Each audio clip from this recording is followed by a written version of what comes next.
Smart കോർണറിലേക്ക് സ്വാഗതം. പ്രായോഗിക മലയാളത്തിലെ രണ്ടാമത്തെ ബ്ലോക്കാണ് നമ്മളിപ്പോൾ പഠിച്ചുകൊണ്ടിരിക്കുന്നത്. അതിൽ ഒന്നാമത്തെ പാഠഭാഗം നമ്മൾ കഴിഞ്ഞ ക്ലാസ്സുകളിൽ പഠിച്ചു. ഇന്ന് നമ്മൾ രണ്ടാമത്തെ പാഠഭാഗമാണ് പഠിക്കുന്നത്. നമ്മുടെ പാഠഭാഗത്തിന്റെ പേര് ഭാരതത്തിന്റെ സർഗാത്മക സംഭാവന എന്നുള്ളതാണ്. ഈ രണ്ടാമത്തെ ബ്ലോക്കിനകത്ത് നമ്മൾ പഠിക്കുന്നത് പ്രഭാഷണങ്ങളെ കുറിച്ച് അല്ലെങ്കിൽ പ്രസംഗങ്ങളെ കുറിച്ചാണ് അല്ലെ. നമുക്കറിയാം കഴിഞ്ഞ പാഠത്തിലൊക്കെ നമ്മൾ പ്രസംഗങ്ങളെ കുറിച്ചൊക്കെ പറഞ്ഞു. ഈ ഒരു പാഠഭാഗം എന്ന് പറയുന്നത് മറുപടി പ്രസംഗത്തെ കുറിച്ചാണ് നമ്മൾ പറയുന്നത്. ജ്ഞാനപീഠ അവാർഡ് ലഭിച്ച സമയത്ത് ജി ശങ്കരക്കുറുപ്പിന്, മലയാളത്തിൽ ആദ്യമായി ജ്ഞാനപീഠ അവാർഡ് ലഭിക്കുന്നത് ജി ശങ്കരക്കുറുപ്പിനാണ്. നമുക്ക് എല്ലാവർക്കും അറിയുന്ന ഒരു കാര്യമാണ് അല്ലെ. അദ്ദേഹത്തിന്റെ ഓടക്കുഴൽ എന്ന കൃതിക്കാണ് ജ്ഞാനപീഠ അവാർഡ് മലയാളത്തിന് ആദ്യമായി, മലയാള സാഹിത്യത്തിന് ആദ്യമായി ജ്ഞാനപീഠ അവാർഡ് ലഭിക്കുന്നത്. ആ ഒരു ജ്ഞാനപീഠ അവാർഡ് അദ്ദേഹം സ്വീകരിച്ച സമയത്ത് ആ സ്വീകരണ വേദിയിൽ വെച്ച് മറുപടി പ്രസംഗമായിട്ട് അദ്ദേഹം നടത്തിയിട്ടുള്ള പ്രസംഗമുണ്ട്. ആ ഒരു പ്രസംഗമാണ് നമുക്ക് ഈ ഒരു പാഠഭാഗത്തിൽ പഠിക്കാനുള്ളത് കേട്ടോ. നമ്മുടെ ഈ ഒരു ടെക്സ്റ്റ് ബുക്ക് എടുത്തു നോക്കിയാൽ, പ്രായോഗിക മലയാളം എന്ന വിഷയം എടുത്തു നോക്കിയാലും മറ്റെല്ലാ യൂണിറ്റിനെ അപേക്ഷിച്ചിട്ടും കുറച്ചൊരു നമുക്ക് ബുദ്ധിമുട്ട് എന്ന് പറയാൻ പറ്റുന്ന, അല്ലെങ്കിൽ അങ്ങനെ പറയാൻ നമുക്ക് പറ്റില്ല എങ്കിൽ പോലും താരതമ്യേന ബുദ്ധിമുട്ടുള്ള ഒരു പാഠഭാഗം ഈ ഭാരതത്തിന്റെ സർഗാത്മക സംഭാവനയാണ്. ഞാൻ അങ്ങനെ പറയാൻ കാരണം മറ്റൊന്നുമല്ല, നമുക്ക് മറ്റെല്ലാ പാഠഭാഗങ്ങളും ഒരു പ്രാവശ്യം നമുക്ക് വായിച്ചാൽ തന്നെ അതിലെന്താണ് പറയുന്നത് എന്നുള്ളതിന്റെ സാരാംശം നമുക്ക് പൂർണ്ണമായും മനസ്സിലാകാൻ സാധിക്കും. ഈ പാഠഭാഗം മനസ്സിലാകാൻ സാധിക്കില്ല എന്നല്ല പറഞ്ഞു വരുന്നത് കേട്ടോ.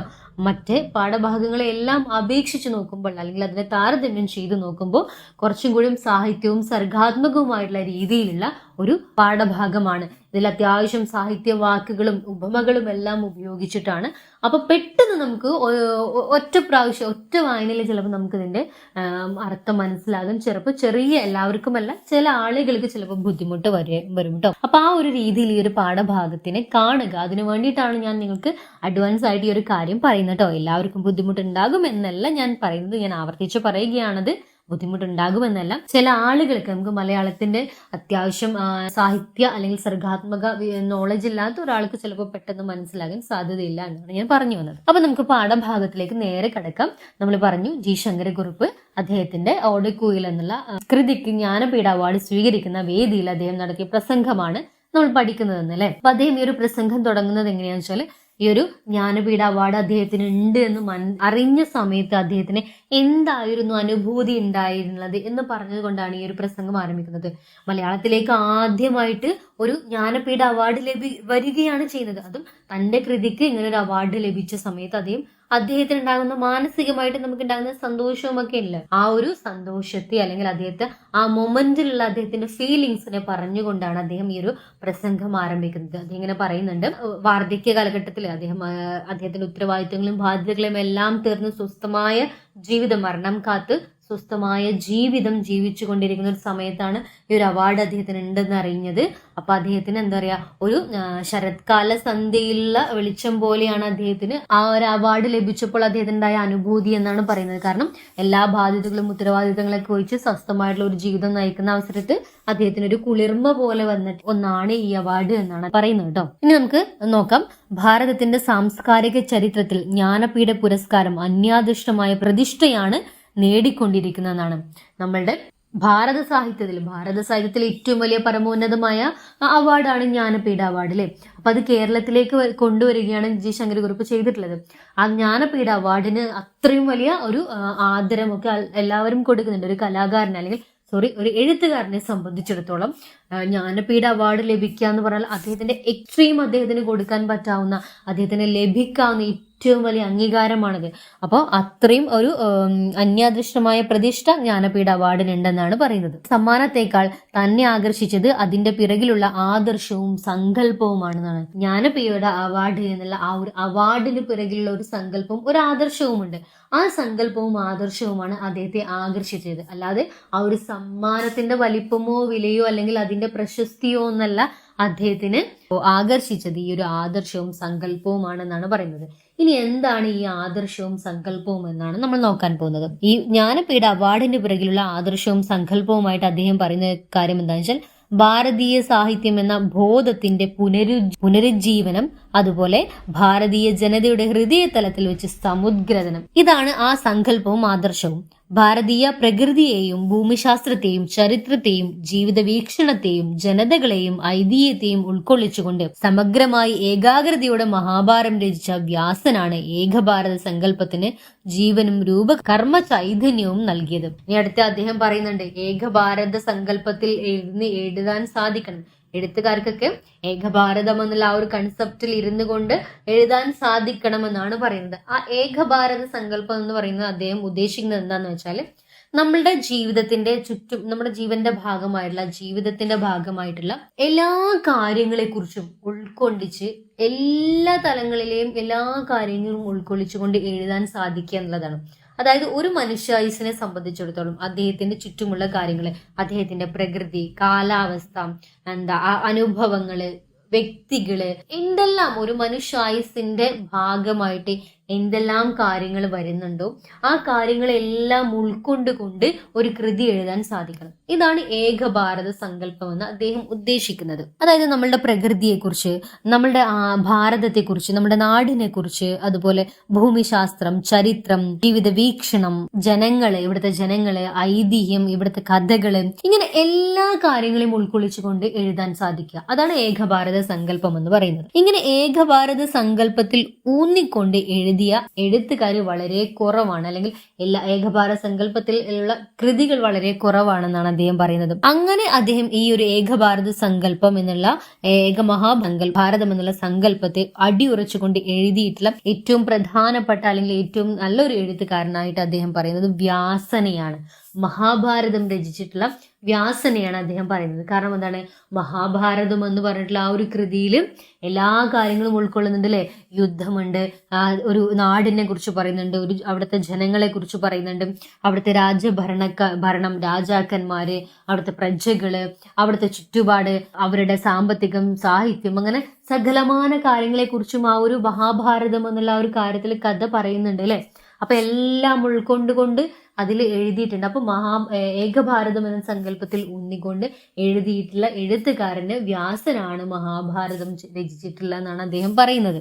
അങ്ങനെ ഈ ഏകഭാരതം എന്ന സങ്കല്പത്തിൽ ഊന്നിക്കൊണ്ട് എഴുതാൻ എല്ലാ എഴുത്തുകാർക്കും സാധിക്കണമെന്നാണ് പറയുന്നത്. ഹൃദയത്തെ വിക്ഷേപിക്കുന്നത്, വികാരം കൊണ്ട് ഉത്തേജിപ്പിക്കുന്നത്, ചിന്തിക്കാൻ പ്രേരിപ്പിക്കുന്നത്, ഭാവനമായ അനുഭവങ്ങളെ വ്യാഖ്യാനിക്കാനും ഉദ്ഗ്രഥിക്കാനും സജ്ജമാക്കുന്നത് ആസന്നമായ ദേശകാല സ്ഥിതിവിശേഷണങ്ങളാണ് എന്നാണ് പറയുന്നത്. ആസന്നമായ ദേശകാല സ്ഥിതിവിശേഷണങ്ങൾ ഏതെല്ലാം എന്നൊരു ചോദ്യമൊക്കെ നമുക്ക് 2-3 മാർക്കിന്റെ ഒക്കെ ചോദ്യമായിട്ട് വരാൻ പ്രതീക്ഷിക്കാവുന്ന ഒന്നാണ് കേട്ടോ.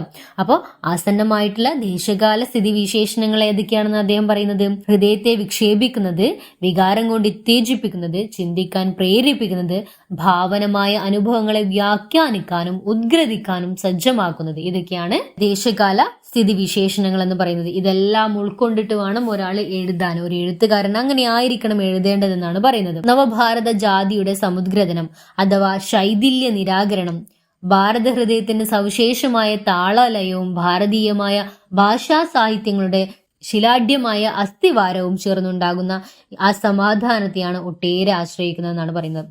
നമ്മളുടെ ചുറ്റുമുള്ള എല്ലാ കാര്യങ്ങളും, നമ്മളുടെ ഒരുപാട് ജാതിയും മതവും അങ്ങനെ എല്ലാ കാര്യങ്ങളും നമുക്കിടയിലുണ്ട് അല്ലേ. അപ്പൊ ഇതെല്ലാം ഉൾക്കൊള്ളിച്ചുകൊണ്ട് എഴുതാൻ ഒരാൾക്ക് സാധിക്കണമെന്നാണ് അദ്ദേഹം പറയുന്നത്. ഉയർത്തെഴുന്നേൽക്കുന്ന ഇന്ത്യയുടെ ആത്മചൈതന്യം ഭാരതത്തിലെ ഭാഷകളിലാണ്. അടുത്ത പാരഗ്രാഫിലായിട്ട് അദ്ദേഹം പറയുന്നത് നമ്മുടെ നാട്ടിലെ ഭാഷകളെ കുറിച്ചാണ്. നമ്മുടെ ഇന്ത്യയില്, ഭാരതത്തിൽ ഒരുപാട് ഭാഷകളുണ്ട് അല്ലെ. നമ്മൾ നാനത്വത്തിൽ ഏകത്വത്തിൽ വിശ്വസിച്ച് അല്ലെങ്കിൽ ആ ഒരു കാഴ്ചപ്പാടുകളിൽ ഊന്നി ജീവിക്കുന്നവരാണ് നമ്മളെ ഇന്ത്യക്കാരൻ. നമുക്ക് ഒരുപാട് ഭാഷകളുണ്ട്, ഒരുപാട് ജാതികളുണ്ട്, അങ്ങനെ ഒരുപാട് വ്യത്യസ്തമായ ഒരുപാട് കാര്യങ്ങൾ കൂടിച്ചേർന്ന് ഒന്നിച്ചു കൊണ്ടുപോയി ജീവിക്കുന്ന ആളുകളാണ് നമ്മൾ. അപ്പൊ നമ്മളുടെ ഈ ഒരുപാട് ഭാഷകളുള്ളപ്പോൾ ഒരുപാട് സാഹിത്യകൃതി, പല ഭാഷയിലുള്ള പല സാഹിത്യകൃതികൾ നമുക്ക് ഉണ്ടാവും അല്ലെ. പല എഴുത്തുകാർ വരുന്നു, അവരവരുടേതായ ഭാഷയിൽ എത്തുന്നു. അപ്പൊ അങ്ങനെ എന്ത് ചെയ്യുന്നു, നമുക്ക് ഒരുപാട് ഭാഷകൾ നമുക്ക് ഉണ്ട് ഭാരതത്തിൽ. ഇന്ന് ജീവിച്ചിരിക്കുന്ന സാഹിത്യകാരന്മാരുടെ കൃതികൾ എങ്ങനെ മുഴങ്ങിയിരിക്കുന്നു, അവയിൽ തന്നെ ഏതിൽ താരതമ്യേന അധികം കലാസൗഭാഗ്യത്തോടെ മുഴങ്ങിയിരിക്കുന്നു എന്ന അന്വേഷണം ആധുനിക ഭാരതീയ സാഹിത്യത്തിന്റെ ഏകദേശ രൂപരേഖ ഉണ്ടാക്കാൻ ഒരു സംരംഭമാകുമെന്നാണ്. അതായത് നമ്മളുടെ നാടിനുള്ള, ഭാരതത്തിലുള്ള മുഴുവൻ എഴുത്തുകാർ സാഹിത്യ കൃതികളും എടുത്തു നോക്കിയിട്ട് അതിലേതാണ് നല്ലത്, അല്ലെങ്കിൽ ഏത് നല്ല കൃതികളുണ്ട്, എത്രത്തോളം നല്ല കൃതികളുണ്ട് എന്നെല്ലാം നമ്മൾ അന്വേഷിക്കാൻ ഇറങ്ങുന്ന സമയത്ത്, അങ്ങനെ ഒരാൾ അന്വേഷിക്കാൻ ഇറങ്ങിയാൽ എന്ത് ചെയ്യാൻ പറ്റും? അയാൾക്ക് ഈ ഭാരതത്തിനെ കുറിച്ച്, ഭാരതത്തിലെ സാഹിത്യത്തെക്കുറിച്ച് പൂർണ്ണമായിട്ടും മനസ്സിലാക്കാൻ സാധിക്കുമെന്നാണ് അദ്ദേഹം പറയുന്നത്. കാരണം പല ഭാഷകളുണ്ട്, അനേകം ഭാഷകളുണ്ട്, അനേകം എഴുത്തുകാരുണ്ട്. ഈ എഴുത്തുകാരെയും ഈ കൃതികളെയും ഭാഷയെയും എല്ലാം നമ്മൾ മനസ്സിലാക്കുമ്പോൾ നമുക്ക് ഭാരത സാഹിത്യത്തെക്കുറിച്ച് പൂർണ്ണമായിട്ടുള്ള ഒരു രൂപം നമുക്ക് ലഭിക്കും. ആത്മവിഷ്കാരത്തിന് വൈചിത്ര്യവും ഭാവസമഗ്രതയും നൽകുന്ന ഉപാധികൾ എന്ന നിലയിൽ വീക്ഷിക്കുന്നവർക്ക് ഭാഷ വൈവിധ്യമായ അനുഗ്രഹമായേ തീരുകയുള്ളൂ എന്നാണ് പറയുന്നത്. നമുക്ക് ഇപ്പോൾ നമ്മളൊരു അവാർഡ് കൊടുക്കുന്ന സമയത്ത് ജ്ഞാനപീഠ അവാർഡിൽ കൊടുക്കുകയാണെന്ന് വിചാരിക്കാം. ഇന്ത്യയിൽ നമ്മൾ ജ്ഞാനപീഠ അവാർഡ് ഏർപ്പെടുത്തിയിട്ടുണ്ട്. അപ്പൊ നമുക്ക് ജ്ഞാനപീഠ അവാർഡിന് പരിഗണിക്കുന്നതിന് ഒരൊറ്റ മാനദണ്ഡം മാത്രമല്ല നമുക്ക് അങ്ങനെ ഒരു അവാർഡിന് പരിഗണിക്കാൻ പറ്റുക. കാരണം എന്താ, ഇന്ത്യയിൽ ഒരുപാട് ഭാഷകളുണ്ട് അല്ലേ? ആ ഓരോ ഭാഷകളിലും ഒരുപാട് എഴുത്തുകാരുണ്ട്, ഒരുപാട് കൃതികളുണ്ട്. അപ്പൊ മലയാളത്തിലുള്ള കൃതികൾക്ക് മാത്രം തെരഞ്ഞെടുത്ത് ജ്ഞാനപീഠ അവാർഡ് കൊടുക്കാനോ അല്ലെങ്കിൽ അതിനു വേണ്ടിയിട്ട് നമുക്ക് നോക്കാനോ നമുക്ക് കാറ്റഗറൈസ് ചെയ്യാൻ സാധിക്കില്ല അല്ലെ? ഇന്ത്യയിലുള്ള എല്ലാ ഭാഷയിലുള്ള പ്രാദേശിക ഭാഷകളൊക്കെ ഒരുപാട് നമുക്കുണ്ട്. അപ്പൊ ഈ ഒരു ഭാഷയിലുള്ള എല്ലാ ഭാഷയിലുമുള്ള എല്ലാ കൃതികളും എടുത്തിട്ട് പരിശോധിച്ചിട്ട് വേണം നമുക്ക് ജ്ഞാനപീഠ അവാർഡ് കൊടുക്കാൻ. നമുക്കിങ്ങനെയുള്ള ഈ ഭാഷാ വൈവിധ്യം ഉണ്ടല്ലോ, നമ്മുടെ ഭാഷാ വൈവിധ്യം എന്ന് പറയുന്നത് അത് നമുക്ക് ആത്മവിഷ്കാരത്തിനുള്ള വൈചിത്ര്യവും ഭാവസമഗ്രതയും നൽകുന്ന ഉപാധിയും മാത്രമായിട്ട്, അങ്ങനെ ഒരു ഉപാധിയായിട്ട് മാത്രം നമ്മൾ ഭാഷയെ കാണുമ്പോൾ ആ വൈവിധ്യം, ഭാഷാ വൈവിധ്യം നമുക്ക് അനുഗ്രഹമാണ് എന്നാണ് പറയുന്നത്. സാഹിത്യ ചരിത്രങ്ങളുടെ വളർച്ചയും ഭാവഭാവനകളുടെ നവോത്ഥാനത്തിന്, പുനരുജ്ജീവനത്തിന്, നൂതന വികാസനത്തിന്, പുതിയ അന്തരീക്ഷത്തെയും വെളിച്ചത്തെയും ചലനത്തെയും ഉൾക്കൊള്ളാൻ പ്രചോദിപ്പിക്കുന്ന അന്തർലീനമായ ചൈതന്യമുണ്ട്. ഇതാണ് സജീവ സർഗാത്മക പാരമ്പര്യം എന്ന് പറയുന്നത്. അടുത്തത് സജീവ സർഗാത്മക പാരമ്പര്യം എന്താണ് എന്നൊക്കെ ചോദ്യം വരാം കേട്ടോ. അപ്പോൾ 2 മാർക്കിന്റെയോ 3 മാർക്കിന്റെയോ ഒക്കെ ക്വസ്റ്റ്യൻ ആയിട്ട് വരാം. എന്താണ് സജീവ സർഗാത്മക പാരമ്പര്യം എന്ന് പറയുന്നത്? അപ്പൊ അദ്ദേഹം പറയുന്നത് ജീവ സർഗാത്മക പാരമ്പര്യത്തിന് അദ്ദേഹം ഉദാഹരണമായിട്ട് പറയുന്നത് എന്താണ്, അല്ലെങ്കിൽ എന്താണെന്നാണ് അദ്ദേഹം പറയുന്നത്? സാഹിത്യ ചരിത്രങ്ങളുടെ വളർച്ചയും ഭാവഭാവനകളുടെ നവോത്ഥാനത്തിന്, പുനരുജ്ജീവനത്തിന്, നൂതന വികാസത്തിന്, പുതിയ അന്തരീക്ഷത്തെയും വെളിച്ചത്തെയും ചലനത്തെയും ഉൾക്കൊള്ളാൻ പ്രചോദിപ്പിക്കുന്ന അന്തർലീന ചൈതന്യമുണ്ട്. അതാണ് സജീവ സർഗാത്മക പാരമ്പര്യം എന്ന് പറയുന്നത്. മനുഷ്യന് പ്രകൃതിയോട്, മനുഷ്യന് പ്രകൃത്യാദി ശക്തിയോട്, മനുഷ്യനോട് ഉള്ള ബന്ധത്തിന്റെ ബോധധാരയാണ് ഏത് ജനതയുടെയും സാഹിത്യത്തിലെ മുഖ്യ ത്രിവേണി എന്നാണ് പറയുന്നത്. ഇവിടെ നമുക്ക് 2-3 മാർക്കിന്റെ ചോദ്യം പ്രതീക്ഷിക്കാം. എന്താണ് സാഹിത്യത്തിലെ മുഖ്യ ത്രിവേണി എന്ന് പറയുന്നത്? അതായത് ഒരാളൊരു കൃതി എഴുതുന്നുണ്ടെങ്കിൽ, ഒരു സാഹിത്യ രൂപം തയ്യാറാക്കുന്നുണ്ടെങ്കിൽ, ഒരു നോവലോ കഥയോ കവിതയോ എന്ത് എഴുതുന്നുണ്ട് എന്നുണ്ടെങ്കിലും അയാളുടെ ചുറ്റുപാടുമുള്ള കാര്യങ്ങളെ കുറിച്ചല്ലേ അദ്ദേഹം എഴുതുക. 3 കാര്യങ്ങളാണ് ഈ ഒരു അയാളുടെ എഴുത്തില് ഒരാൾ എഴുതുന്നുണ്ടെങ്കിൽ 3 എണ്ണത്തിൽ എന്തെങ്കിലും ഒന്നിനെ കുറിച്ചായിരിക്കും. അതായത് മനുഷ്യനോടുള്ള ബന്ധം, അതുപോലെ മനുഷ്യനോട് പ്രകൃതിയോടുള്ള ബന്ധം, മനുഷ്യന് പ്രകൃത്യാദി ശക്തിയോടുള്ള ബന്ധം. ഇതിൽ ഏതെങ്കിലും ഒരു തീമായിരിക്കും എല്ലാ എഴുത്തുകാരന്റെ എഴുത്തുകളിലും ഉണ്ടായിരിക്കുക എന്ന് പറയും. ഇപ്പൊ നമ്മൾ എക്സാമ്പിൾ ഒരു കവിതയാണ് പറയുന്നുണ്ടെങ്കിൽ ആ കവിത എന്തിനെങ്കിലും ഒന്നിനെ കുറിച്ച് വർണ്ണിക്കുന്നതായിരിക്കും. ചിലപ്പോൾ പ്രകൃതിയെ കുറിച്ചായിരിക്കും, അല്ലെങ്കിൽ സ്ത്രീയെ കുറിച്ചായിരിക്കും, അങ്ങനെ എന്തെങ്കിലും ഒന്നിനെ കുറിച്ച് വർണ്ണിക്കുന്നതായിരിക്കും. അപ്പൊ പ്രകൃതിയെ കുറിച്ച് വർണ്ണിക്കുന്ന കഥയാകുമ്പോൾ ഈ ത്രിവേണിയിൽ ഏതാണ് വരുന്നത്? മനുഷ്യന് പ്രകൃതിയോടുള്ള ബന്ധത്തെക്കുറിച്ചാണ്. ഇപ്പോൾ സ്ത്രീയെ കുറിച്ചാണെങ്കിൽ മനുഷ്യനോടുള്ള ബന്ധത്തെക്കുറിച്ചാണ് അവിടെ വിഷയമായി വരുന്നത് അല്ലെ? അപ്പൊ ഇങ്ങനെ സാഹിത്യവും മനുഷ്യനും തമ്മിലുള്ള ബന്ധങ്ങൾ 3 എണ്ണമാണ്. അതാണ് മനുഷ്യനോടുള്ള ബന്ധം, മനുഷ്യന് പ്രകൃതിയോടുള്ള ബന്ധം, മനുഷ്യേതര ശക്തിയോടുള്ള ബന്ധം. ഇങ്ങനെ 3 ത്രിവേണിയാണ് സാഹിത്യത്തിലുള്ളത്. സത്യ സാക്ഷാത്കാരം, ആവിഷ്കാരം, അനശ്വരത്വബാധനം 3 സർഗാത്മക ശക്തിയുള്ള ഭാവനയുടെ മുഖ്യധർമ്മമാണ്. അപ്പോൾ ഇവിടെ നമുക്കൊരു മാർക്കിന്റെ ചോദ്യം പ്രതീക്ഷിക്കാം. സർഗാത്മക ശക്തിയുള്ള ഭാവനയുടെ മുഖ്യധർമ്മം എന്ന് പറയുന്നത് ഏതൊക്കെയാണ്? മുഖ്യധർമ്മം 3 എണ്ണമാണ്. സത്യസാക്ഷാത്കാരം, ആവിഷ്കാരം, അനശ്വരത്വപ്രധാനം. ഇത് 3ഉമാണ് സർവശക്തിയുള്ള ഭാവനയുടെ മുഖ്യധർമ്മം എന്ന് പറയുന്നത്. മനുഷ്യനിലുള്ള ഈശ്വരനെ, പുരുഷോത്തമനെ, അന്ധകരണത്തെ പുതിയ ഹ്യൂമനിസത്തിന്റെ ലയ താളങ്ങളിൽ വിളിച്ചുറത്തുകയാണ് ഇന്നത്തെ കവികൾ ചെയ്യുന്നത് എന്നാണ് പറയുന്നത്. ഇനി അദ്ദേഹം എന്താ പറയുന്നു, ഇന്നത്തെ കവികളെ കുറിച്ച്, ഇപ്പൊ പ്രസന്റിലുള്ള എഴുത്തുകാരെ കുറിച്ചൊക്കെ അദ്ദേഹം പറയുന്നുണ്ട്. അതാണ് ഇവിടെ കോട്ട് ചെയ്യുന്നത്. പിന്നീട് അദ്ദേഹം എന്ത് ചെയ്യുന്നുണ്ട്, പുതിയ എഴുത്തുകാർക്ക് അദ്ദേഹം ഒരു ആശംസകളൊക്കെ നേർന്നുകൊണ്ടാണ് അദ്ദേഹത്തിന്റെ പ്രസംഗം അവസാനിക്കുന്നത് കേട്ടോ. അപ്പൊ ഇത്രയാണ് നമ്മൾ ഈ ഒരു പാഠഭാഗത്തിൽ പഠിക്കാനുള്ളത്. ഞാനൊരു ചുരുക്കിയാണ് ഈ ഒരു പാഠഭാഗം പറഞ്ഞിട്ടുള്ളത്. നിങ്ങൾ എല്ലാവരും പാഠഭാഗം എന്തായാലും ഒന്ന് വായിച്ചു നോക്കണം കേട്ടോ. വായിക്കാതെ നിങ്ങൾ ഒരിക്കലും എക്സാമിന് പോകരുത് എന്നാണ് എനിക്ക് പറയാനുള്ളത്. അപ്പൊ നമുക്ക് ഈ ഒരു പാഠഭാഗത്തിൽ നിന്ന് പ്രതീക്ഷിക്കാവുന്ന നമുക്ക് ഇമ്പോർട്ടന്റ് ആയിട്ടുള്ള ഒബ്ജക്റ്റീവ് ടൈപ്പ് ക്വസ്റ്റ്യൻസ് ഒന്ന് നോക്കാം. ഒന്നാമത്തെ ക്വസ്റ്റ്യൻ, ജ്ഞാനപീഠ പുരസ്കാരം ലഭിച്ചപ്പോൾ കവിക്കുണ്ടായ അനുഭൂതി എന്ത് എന്നാണ് പറയുന്നത്. നമുക്ക് നോക്കാം എന്താണ്. ശരത്കാല സന്ധ്യയുടെ ശാന്തതയ്ക്ക് മോൽ പ്രഥമചന്ദ്രന്റെ പ്രകാശകല സ്വയം പ്രത്യക്ഷമായതുപോലെയുള്ള അനുഭൂതിയാണ് എന്നാണ് പറയുന്നത്. അതായത് അദ്ദേഹത്തിന്റെ ഉത്തരവാദിത്തങ്ങളും ബാധ്യതകളൊക്കെ കഴിഞ്ഞ് വാർദ്ധക്യ കാലഘട്ടത്തിലേക്ക് എത്തി നിൽക്കുന്ന സമയത്ത് എല്ലാ ഉത്തരവാദിത്തങ്ങളും കഴിഞ്ഞ് സമാധാനത്തോടെ ജീവിക്കുന്ന ഒരു സമയമാണ്. ആ സമയത്ത് ആണ് അദ്ദേഹത്തിന് ഇത് ലഭിക്കുന്നത്. അതുകൊണ്ടാണ് അദ്ദേഹം അത് പറയുന്നത്. ശരത്കാല സന്ധ്യയുടെ ശാന്തതയ്ക്ക് മുന്നിൽ പ്രഥമചന്ദ്രന്റെ പ്രകാശകല സ്വയം പ്രത്യക്ഷമായതുപോലെയാണ് എന്നാണ് പറയുന്നത്. എല്ലാ ഒഴിവും തിരക്കുകളൊക്കെ കഴിഞ്ഞ് സമാധാന ജീവിതം നേരിടുന്ന സമയത്ത് അദ്ദേഹത്തിന് ഒരു പ്രകാശം പോലെ തന്റെ ജീവിതത്തിലേക്ക് വന്നതാണെന്നാണ് പറയുന്നത് കേട്ടോ. രണ്ടാമത്തെ ചോദ്യം നോക്കാം. ജ്ഞാനപീഠ പുരസ്കാരത്തെക്കാൾ തന്നെ ആകർഷിച്ച് എന്താണെന്നാണ് ജി പറയുന്നത്. ഇതിന് പിറകിലുള്ള ആദർശവും സങ്കല്പവുമാണെന്ന് നമ്മൾ പറഞ്ഞു അല്ലെ. എന്താണ് ഇതിന്റെ പിറകിലുള്ള ആദർശവും സങ്കല്പവും? അത് നമ്മൾ പറഞ്ഞു. എന്തായിരുന്നു? ഭാരതീയ സാഹിത്യം എന്ന ബോധത്തിന്റെ പുനരുജ്ജീവനം, ഭാരതീയ ജനതയുടെ ഹൃദയ തലത്തിൽ വെച്ചുള്ള ഒരു സമുദ്രതരം. ഇതാണ് ആ ആദർശവും സങ്കല്പവുമായിട്ട് വരുന്നത് അല്ലെ. അടുത്ത മൂന്നാമത്തെ ചോദ്യം നോക്കാം. ഭാരത സങ്കല്പത്തിന് ജീവനും രൂപവും കർമ്മ ചൈതന്യവും നൽകിയത് ആരെല്ലാമാണ്? നമ്മൾ പറഞ്ഞു അല്ലെ, വ്യാസനും പറഞ്ഞു. മഹാഭാരതം രചിച്ച വ്യാസനുണ്ട്. പിന്നീട് അദ്ദേഹം പറയുന്നതാണ് വാൽമീകിയെയും കാളിദാസനെയും കുറിച്ച് നമ്മളുടെ പാഠഭാഗത്തിൽ പറയുന്നു കേട്ടോ. ഈ വാൽമീകിയും കാളിദാസനും അതുപോലെ തന്നെ വ്യാസനും, മഹാഭാരതം രചിച്ച വ്യാസനും ഒക്കെയാണ് ഏകഭാരത സങ്കല്പം എന്ന ആശയത്തിൽ ഊന്നി എഴുതിയിട്ടുള്ള ആളുകളായിട്ട് ജി ശങ്കരക്കുറുപ്പ് പറയുന്നത്. എന്താണ് ഏകഭാരത സങ്കല്പം എന്ന് നമ്മൾ പറയുന്നത്?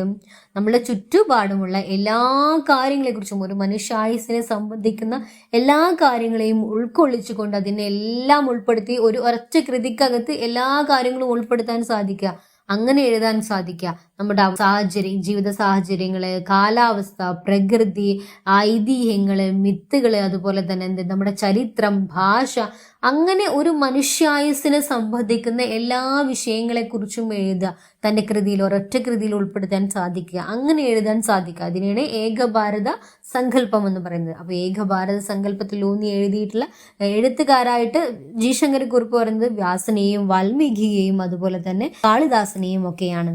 അടുത്ത ചോദ്യം നോക്കാം.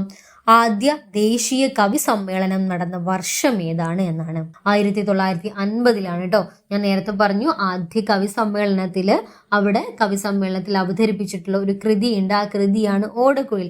അത്രയും വലിയ അംഗീകാരങ്ങൾ ആ ഓടക്കുഴൽ എന്ന കൃതിക്ക് ലഭിച്ചിട്ടുണ്ട് എന്ന് അദ്ദേഹം പറയാൻ ശ്രമിക്കുകയാണ് അവിടെ. കാരണം ഇന്ത്യയിലുള്ള മുഴുവൻ എഴുത്തുകാരും ചേർന്നിട്ടുള്ള ഒരു സമ്മേളനം, ആ സമ്മേളനത്തിൽ കേരളത്തിലുള്ള ഇന്ത്യയുടെ ഈ അറ്റത്തുള്ള ഒരു ചെറിയ കേരളമായിട്ടുള്ള ചെറിയ സംസ്ഥാനമായിട്ടുള്ള ഈ ഒരു കേരളത്തിലുള്ള ഈ ഒരു കൃതി ഓടക്കുഴൽ എന്നുള്ള കൃതി അവിടെ വായിക്കപ്പെടുന്നുണ്ടെങ്കിൽ അത് അത്രയും അംഗീകരിക്കപ്പെടുന്നത് കൊണ്ടല്ലേ. ആ ഒരു കാര്യമാണ് കവി അവിടെ ഉദ്ദേശിച്ചിട്ടുള്ളത്. അടുത്ത ചോദ്യം നോക്കാം. സർഗാത്മക സംഭാവനയുടെ മുഖ്യ ധർമ്മം എന്താണ്? നമ്മൾ പറഞ്ഞു അല്ലെ, സത്യസാക്ഷാത്കാരം, ആവിഷ്കാരം, മനുഷ്യരത്ത പ്രധാനം. ഇത് മൂന്നുമാണ് സർഗാത്മക ഭാവനയുടെ മുഖ്യധർമ്മമായിട്ട് വരുന്നത്. അടുത്ത ചോദ്യം. ഭാവി കവികൾക്ക് നൽകുന്ന ആശംസ എന്ത്? ഞാൻ നേരത്തെ പറഞ്ഞു അല്ലെ, അദ്ദേഹത്തിന്റെ പ്രസംഗം അവസാനിപ്പിക്കുന്നത് ഭാവി കവികൾക്ക് ആശംസ നൽകിക്കൊണ്ടാണ്. അപ്പൊ എന്താണ് ആ ആശംസ എന്നാണ് നമ്മൾ നോക്കുന്നത്. അനപായിനിയും ആത്മകലയുടെ സർഗാത്മക വാക്ക് ലഭിക്കുമാറാകട്ടെ എന്നാണ് അദ്ദേഹം കൊടുത്തുള്ള ആശംസ.